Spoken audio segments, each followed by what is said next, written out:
Steve McMahon, The Atlantic's Molly Ball, and former Bush Cheney advisor, Robert Tradham, who runs communications for the Bipartisan Policy Center. Hello, all. Hello. Sweating the small stuff. And that's the thing.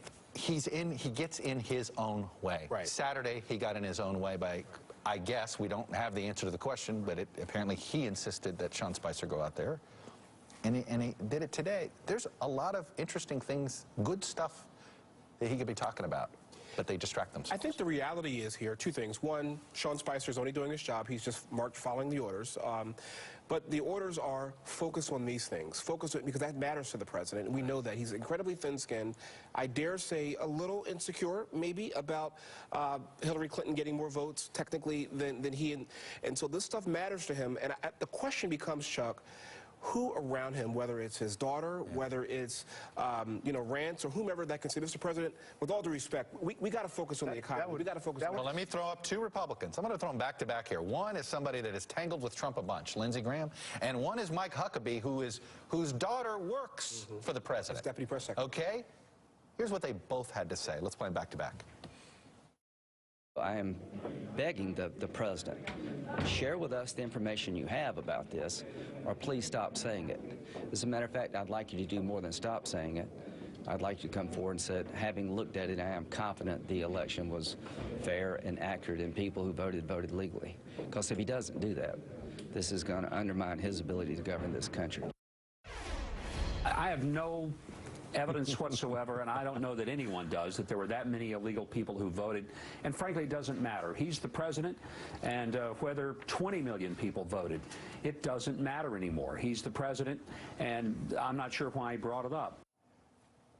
Well, so the reason I explained that is I think I took the words out of your mouth. Yeah, you're not going to hear this very Those often. were Lindsey Graham and Lindsey Graham. I agree with Lindsey Graham. And Mike Huckabee? And Mike Huckabee. And I think, by the way, that Robert's explanation would adequately explain what happened on Saturday. Trump ordered Sean Spicer to go out there and make these claims that were crazy and unprovable.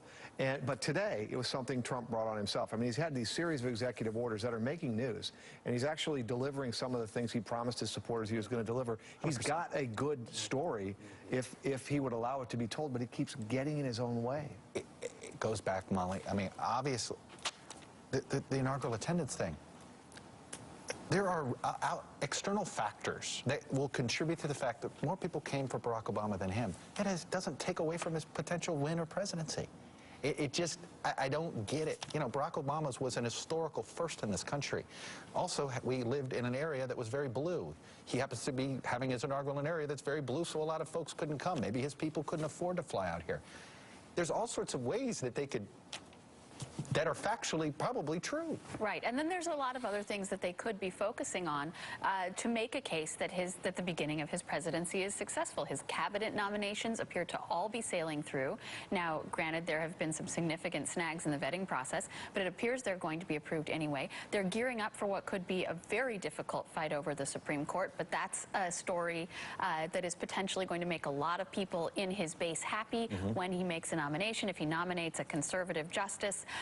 But it's Trump who keeps bringing this up. It's Trump who won't let the election go. It's very reminiscent of the campaign when he kept talking about the primary through the general election, kept talking about the polls over and over and over again. This is what he's fixated. Robert, you brought up somebody's got to be able to say no to him. Yeah. And we don't know who that person is. Well, you know, I just thought of this. Maybe George W. Bush needs to call him and say, Mr. President, I won the presidency by 527 votes. The Supreme Court ultimately made that decision, as you may remember. You think a Bush family? You think a Bush family member is going to have an impact on Trump? But listen. I mean, take a page from that playbook. On day one, when you may remember this, when President Bush took the oath of office, he ran like he had a mandate. I mean, he governed as if he had a mandate. In other words, he legitimized his own self by saying, I am the president. He also spent a month before that reaching across the aisle, having meetings with Dick Gephardt, who was calling him illegitimate, talking with the Congressional Black Caucus, who he knew members were calling him illegitimate. He did a few things to try to calm the water. He did two things. Number one, he tried to calm the water, so he did some reaching out. But the second thing that he had going for him on the day he arrived there was an approval rating that was in the 60s. And Donald Trump is arriving on day one with an approval rating at 37 But to Steve, 40. he can change the narrative. We're talking about that now. He's obsessed with why he's unpopular. Well, the man wants to be loved, and he's figured out that he's not. Let me He's play. going to have to do some Let me things play to earn it. something. No one's going to give it to him. Yesterday, on my day off, I did watch Mr. Spicer's first briefing because I wanted to see what happened. And I could not shake this morale explanation from him. Take a listen. There is this constant theme to undercut the enormous support that he has. And I think it's just unbelievably frustrating when you're continually told it's not big enough, it's not good enough, you can't win. It's a little demoralizing to turn on the TV day after day and hear, can't do this guy's not going to get confirmed, no way they're going to go through. The default narrative is always negative, and it's demoralizing. I think he's mimicking his boss.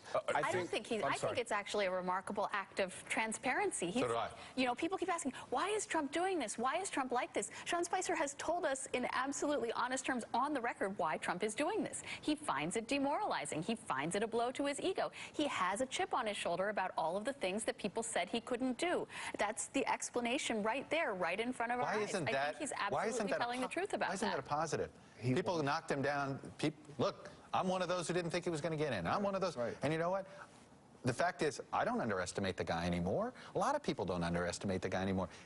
Why don't you take that as a badge of honor? And turn it into part of your narrative. I mean, so, for instance... Don't count me out. Don't count me out. That's right. And don't count out the American worker either. We're going to bring them back. Look what we just did together, and we're going to keep doing it. He's got a story arc that he's not pursuing. He's I'm with you. But Steve, did you listen to his inaugural address? I mean, it was pretty dark. It was dark. I mean, and I think that's for him to do that when he had a moment to be able to actually say, we surprised a lot of people. People thought we were down and out. A lot of people say that about this country. But I want to go back.